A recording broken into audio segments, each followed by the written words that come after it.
Yo, what's going on YouTube? Welcome back to another Minnesota Twins discussion video. You've seen the title. Let's talk about it. Is Nelson Cruz the MVP for the 2019 season? At least to this point in the season. You guys voted yesterday.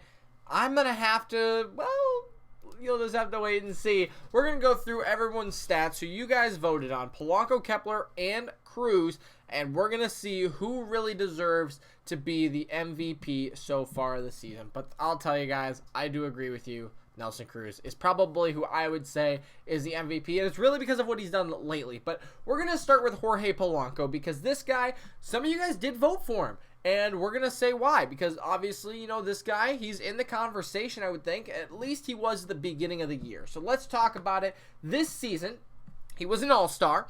Of course, he's 25 years old. He's played in almost every game this season, 121. He has 500 at-bats, 81 runs, 150 hits, 33 doubles, which is his career high. He has 6 triples, also a career high. He has 19 home runs, a career high. He has 66 RBIs, which at the end of the year he probably will get to a career high. His batting average is .295. That's just close. That's right around where he usually is, honestly, around or in the seasons. A .358 OBP, a .496 slugging, and an OPS of .854. Now, those are really, really good numbers, except for they all happened mostly at the beginning of the season. If you go look at his splits through 2019, this is all on Baseball Reference if you guys want to check it out. In his last 28 days, he is only batting .250 with a .333 average and a .438 slugging. That's a .771 OPS. Now, he's actually been below average just by a little bit with a .98 OPS plus over that time. That's not bad. I mean, like, of course he's been doing great, but when he really, really shined was at the beginning of the year. If you go look at his splits again, look at the March, April, and May stats. Over June and July, he's kind of gone down. His OPS plus is an 89 for both months, but his May and April OPS plus is 160s. This guy was batting .355, .320 in May and April, .427 OBP, .389 OBP. Over 1,000 OPS in May. That's when he was really, really good, right? And then, of course, in June and July, he started to slow down just like the rest of the team. And this is a telling tale why he could be an MVP is because he dictated what happened to the team. I mean, the team was really good in those months. He led the charge, but then when they started to slow down, he didn't do so good. So was he the reason? And if he gets hot again, I think there's a fair case to say he is capable of being in the MVP conversation. He only batted .230 in the month of July with a .291 OPS and OBP and a slugging of .440 for a .731 OPS. So that is what, you know, that's how he has fluctuated. Of course, the errors don't help him. I think he's made what, I don't know. Can I see it right here? He has made, I can't see it. A lot of errors. Let's just put it that way. He's a lot of errors have come in the last couple of games as well. I think he's got like 14 or 15 on the season.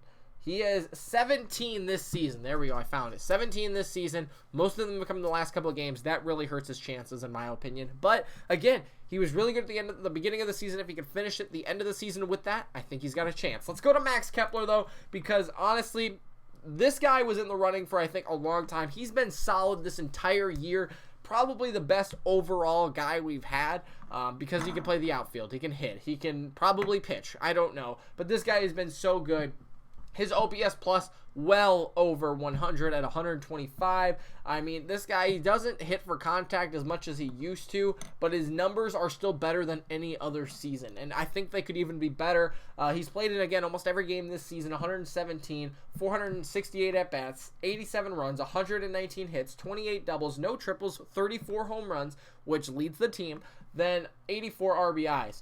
He also is batting .250 with a OBP of .334 and an OPS of .532 for an .866 OPS. Did I say OPS again? I meant on-base percentage and slugging. So you guys know those numbers, but the point is, this guy has been so good all season long. I honestly don't even think he's made an error in the outfield either. This guy has been so good in right field, going over to play center when Buxton's been hurt. And again, if you look at his stats over the last 28 days, he's been struggling a little bit, but he's still been above average. His OPS is 851, a batting average of 218. His OPS plus is a 115 over the last 28 days. And if you look at his stats month by month, he's been so good every single month. August is actually his worst month. Like I said, the last 28 days have been a little bit rough for him. He's got a 94 OPS plus over the last in August, the last 23 or so days. But every other month, 145, 111, 150, 122 OPS plus. Batted 278 in March and April when the team was doing really well. Then 270 again in June, 250 in July. Again, just racking up the home runs, racking up the RBIs. This guy has been absolutely solid all year round. And I think that he does make a very good case to be the MVP because he's been so solid the entire year, right? I mean, like, those numbers don't lie. He's been so good against lefties, so good against righties this year. He's actually batting better versus lefties than righties. Crazy. But he has been solid the entire year, hitting home runs. He's leading the team, of course, up there in RBIs as well. He's a leadoff guy, or he is our leadoff guy. That's incredible. For leading the team in those numbers and being the leadoff guy, that I think speaks volumes for itself, and he definitely deserves it, or at least to be in the conversation, the top two, I would say, because I don't think he's going to slow down. Again, maybe he has a bad month of August. The Twins haven't really been doing that great over the last, month or so, at the end of July into August. So we'll have to see if it continues, but these two guys, Polanco and Kepler, if they spark it up, they could easily be back in the conversation. And that, of course, leads us to Nelson Cruz, right? Nelson Cruz, like I said, I think probably deserves the MVP, at least for the team this season. This guy has been incredible, especially as of late. I forgot to go over. That's fine. Max Kepler stats, but that's okay. Oh, yeah, I did already. Just kidding. But same with Cruz. He's been so good. He's got, all these guys have positive WARs. That's great. He's got 337 at-bats, 102 hits, a batting average of over 300. That's the best on the team. As well as 33 home runs, one shy of Max Kepler. Of course, he didn't get to play in as many games because of the interleague games. And to be fair, those teams aren't as good. I would say maybe I'm mistaken on that. The Brewers, they're iffy. They did beat us twice, but they were iffy with their pitching. The Marlins really were bad. The Mets were okay. But yeah, we didn't get to play them. Or I should say Nelson Cruz didn't get to play them while Kepler, Polanco, and the rest of the team did. So he was at a disadvantage there by also not getting those at-bats but playing against the weaker teams. This season, let me unfull screen my screen here. It's messing up all the stats. But here we go. So this season, he's played in 90 games, of course. That's almost 30 less than Kepler. He's got 337 at-bats, 62 runs, 102 hits, 22 doubles, 33 home runs, 80 RBIs.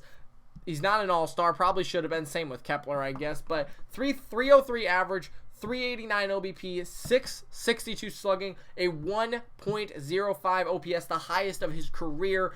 Absolutely incredible. He is doing things that he has not done before, ever, in the MLB with the Twins. He is keeping this team alive. Like, he's hit 3 home run games several times. He hasn't had a walk-off this year, but he's gotten us back into games so we could get walk-offs. And this guy has been incredible. That's literally all you could say about it. If you want to go to his splits again, for a guy who's 39 years old leading the team in some of these categories, I just don't see how you cannot give this guy the MVP. And, of course, he has really stepped it up. Let's start with his splits. In May, he was well below average. He was batting 229 with an OPS plus of 85. But here you go. In June, July, and August, after the All-Star break, 174, 171, 294 OPS plus. Are you kidding me?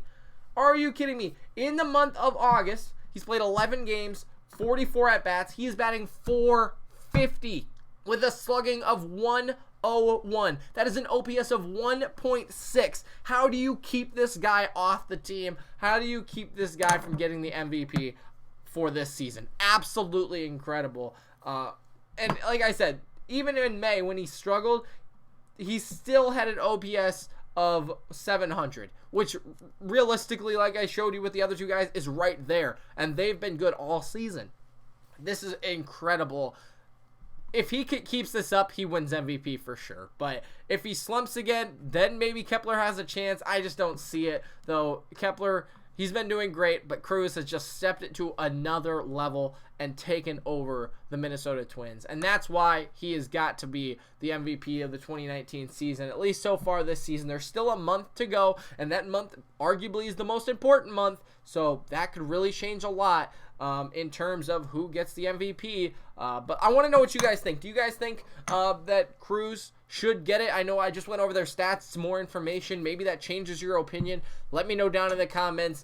Cruz has just been great, though. I just don't think you could take it away from him. Thanks so much for watching. Hopefully we get a couple wins here against the Tigers. I hope so. I'm going to the game tomorrow, so that should be fun. But thanks so much for watching. Leave a like, subscribe, and we will catch you guys next time. Peace out.